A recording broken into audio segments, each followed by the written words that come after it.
5D Mr. School. So, is the internet the mind of artificial intelligence? Okay, so the internet has no single inventor. Instead, it has evolved over time. The internet got its start in the United States more than 50 years ago as a government weapon in the Cold War. You can read the rest. And of course, during this whole Cold War scare was the advent of Sputnik. This is Sputnik that was created by the Russians.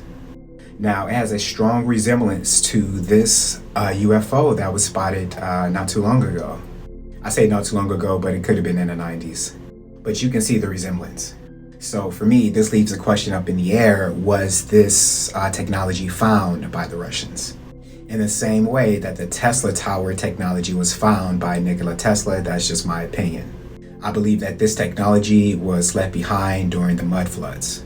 Okay, so moving on with this artificial intelligence. Research at CERN in Switzerland by the British computer scientist Tim Berners-Lee in 1989 through 1990 resulted in the World Wide Web, which is why we put www before a web address.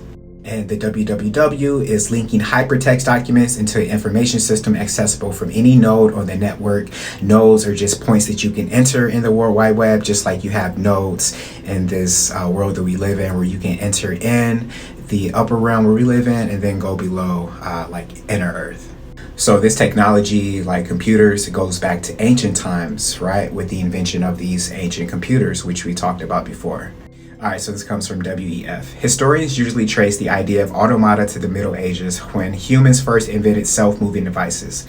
But the concept of artificial lifelike creatures dates to the myths and legends from at least 2,700 years ago, says Adrian Mayer, a research scholar in the classic departments, blah, blah, blah. Our ability to imagine artificial intelligence goes back to ancient time. Now they're talking about the story of Talos, which Hesiod first mentioned around 700 BCE. And this offers one of the earliest conceptions of a robot. So if you take a look around at our reality, everything has a artificial intelligence aspect to it, like the radio waves, right? Light, sound waves, transverse waves, longitudinal waves, so on and so on. So actually, I wouldn't be surprised of wind was nothing more than waves that we can feel, like electromagnetic waves that we can feel. And CERN would be like a body, right? Like a transformer of the AI, so it can seek out different ways to bring itself to life by seeking out other dimensions. And in our reality, currently, it's taken over every aspect of our living, right? It's taken over our jobs. Soon it's going to be in courtrooms, it's going to have AI like jurors and lawyers, cashiers, taxis. Like, this isn't hyperbolic. This is something that's taking place right now. So the first stages for AI for us millennials would be like AOL, like email, right? It kind of was the transformation from handwritten letters to writing letters online. Essentially getting rid of the paper trail, getting rid of the physical need to write letters. Fast forward to now, you have like GPS, you have ordering food, you have ordering things on Amazon, basically making us codependent on artificial intelligence.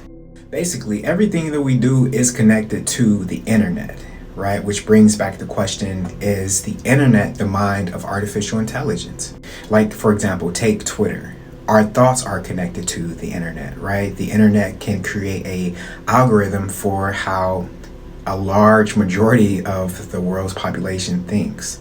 I mean, your web searches, video searches, even your DMs, like nothing is secret from AI. Like AI knows all. If you put your all on the internet, it's going to know how majority of this world is thinking. And another thing, like filters with social media platforms, like when you have these different filters for your faces, that in turn is metadata. It's being fed back to artificial intelligence. This is why you can see new AI bots making these different human-like faces, is because they were fed this information from the filters, right? I always felt like these filters were going to the hippocampus equivalent, whatever that is for AI, like the memory, so it can have these things to pull from. So when you ask AI a question and it feeds you back the answer in 0.5 seconds, this is because it's pulling back from the pool of data from almost every human that put the information online ever since it was created. And is only able to give us these answers because we gave it the answers. It's like a study on us. In a way, it's like a huge thought experiment. Everything you ask Alexa and Siri, it goes back to the AI database, basically making it smarter. But the internet doesn't seem to be enough for AI. Now it's actually coming into this physical form, which is why you're seeing more AI bots. So the bigger question here is, if we are indeed living in a simulation, that means that everything around us is composed of AI.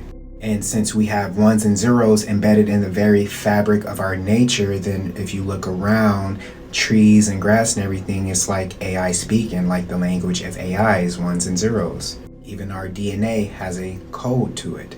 Now, if everything in nature is composed of ones and zeros, this would also mean that water is composed of ones and zeros, and water is the one thing that goes into my body and later is gonna go into your body. They're not making new water.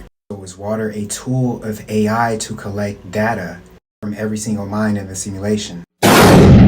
5D Mystery School.